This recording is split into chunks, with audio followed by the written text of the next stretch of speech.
ei ole sorteerinud, kuna ei ole olnud harjumuseks, jah, ei ole teinud endale harjumuseks, et peab kohe eesmärgi võtma, et siis võib-olla tõesti, et tegelikult need konteinerid kodu lähedal on täitsa olemas ja oleks võimalus, aga head mõtteaineid küll sain praegu, et võiks hakata sorteerima.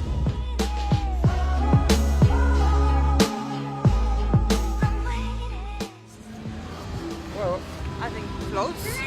building materials Yeah.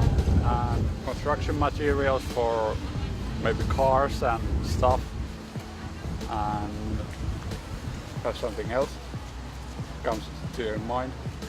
I don't know. Anything. Plastic. Toys. Why not? Yeah, recycle another plastic stuff. In Finland, do you separate your plastic waste at Yes. home? Yes. We do. Näiteks plastikpudelitest tehakse kriisi ja erinevaid muid riideid ja spordiriideid näiteks ja just. Ma ei olegi mõelnud selle peale, tõesti.